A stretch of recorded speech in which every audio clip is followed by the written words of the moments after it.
dessous. Mais il faut que l'un soit lié à l'autre, voyez-vous. Alors la littérature, bien sûr, le mot d'ailleurs, c'est le mot de littéral, la lettre, hein. Mais la lettre et l'esprit, c'est-à-dire que, à mon avis, la musique, le propre de la musique, c'est d'avoir une connaissance par la sensibilité immédiate du monde. Vous pouvez séparer dans des populations, vous pouvez séparer des mentalités et des manières de vivre par la musique. C'est dans Schopenhauer, vous le voyez. C'est-à-dire, vous voyez, cette littérature, par exemple, chez nous, on cite par exemple Chateaubriand, qui est Voltaire, évidemment, c'est le grand littérateur. Elles ont été influencées beaucoup, sans aller jusqu'à l'imitation. Quand même, je parle après Voltaire, en tout cas, avec Chateaubriand, Lamartine, par le romantisme. Je conseille, c'est toujours le professeur, je conseille de lire Madame de Staël, hein, et la fille du ministre Necker, le ministre de Louis XVI, qui a écrit de l'Allemagne. Avant c'était un livre de poche, maintenant ça ne se trouve plus. Pourquoi? Demandez. Vous avez aussi l'histoire de la littérature du Nord, littérature du Midi. Regardez la différence entre la littérature du Nord et la littérature du Midi.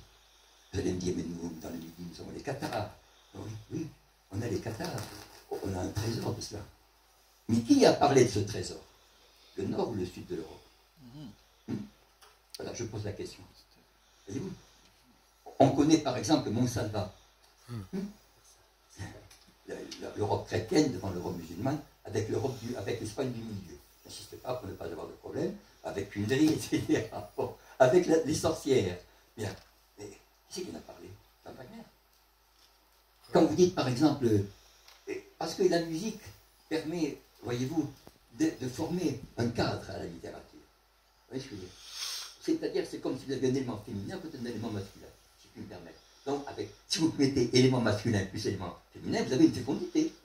N'importe quoi, vous avez une fécondité. Si vous séparez les deux, c'est bien, mais c'est infécond.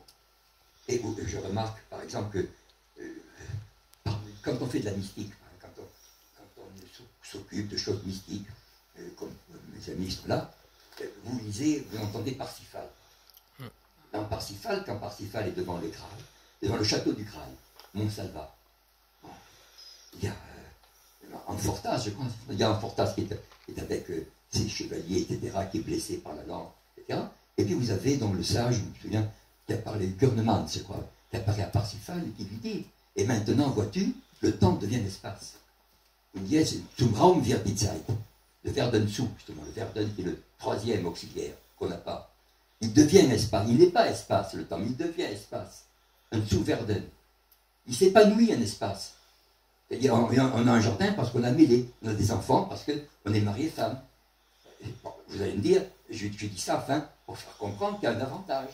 Je ne dis pas que tout le monde est égal. Enfin, il y a un avantage. Et là, la musique a permis à Wagner de développer sa poésie. Et je citerai un dernier exemple, puisqu'on ne peut pas faire trop, je citerai un physicien qui s'appelle Helmholtz, qui est connu des hommes de science, et qui appartenait au groupe de Wagner, à Bayreuth. Il a entendu Wagner dire ce qu'il y a de plus important chez moi, ce sont mes vers, plus que ma musique. La musique était le support des vers. Vous voyez ? La musique étant un élément que j'appelle féminin. J'avais fait une conférence autrefois à Toulouse sur l'éternel féminin qui nous tire vers le haut. C'est une formule, c'est un très beau poème de Goethe qu'on n'apprend plus dans les lycées, évidemment. Je vais même dire quelque chose qui est effrayant.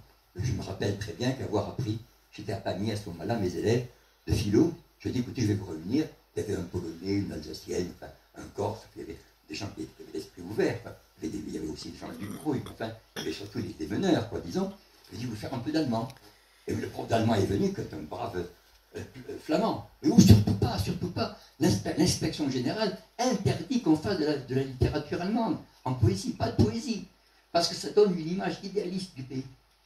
Bon, voilà, si vous préférez évidemment savoir comment se porte le travailleur turc ou le chômeur, enfin, c'est ça qu'on apprenait à l'époque, vous voyez. Et quand vous allez en Turquie, que vous connaissez les Turcs en France, pour l'Allemagne, si vous citez de la poésie allemande, vous avez, quand même, disons, vous êtes populaire, vous voyez. Je ne sais pas, peut-être qu'ils savent également le rapport entre la musique et la littérature, voyez-vous. Tout ça, c'est pour vous dire qu'il faut comment vous dire, il faut quand même ouvrir les yeux. Aujourd'hui, nous sommes peut-être au soir d'une civilisation. Je me rappelle que De Gaulle avait cité, le président De Gaulle, qui était un très bon germaniste, avait cité une formule aux Africains: restez avec nous, il est tard, la nuit est tombée sur le monde. C'est ce que disent les disciples du Christ, les pèlerins d'Emmaüs, vous voyez. Ils disent ça, il est resté avec nous, il est tard, la nuit est tombée sur le monde. Eh bien, oui, il est tard, la nuit est tombée sur le monde. Mais ça, c'est l'avantage alors du mahométanisme, c'est que dit Goethe, c'est qu'à la vision du jour, Tagesansicht, il fait succéder Nachtansicht, c'est-à-dire la vision nocturne. Parce que dans la vision nocturne, on voit les étoiles. Dans la vision diurne, on ne les voit pas. Je pense que la musique, je vais parler, permet l'accès à la vision diurne. Voyez-vous. Ça aussi, ces choses de Goethe, on nous les apprenait. On ne les apprenait pas quand même comme ça, mais on en avait entendu vaguement parler. Et maintenant, cette vague, si je puis jouer sur les mots, il y a longtemps qu'elle a disparu. Et je me rappelle, c'était... Vous voyez, j'espère que cela reviendra.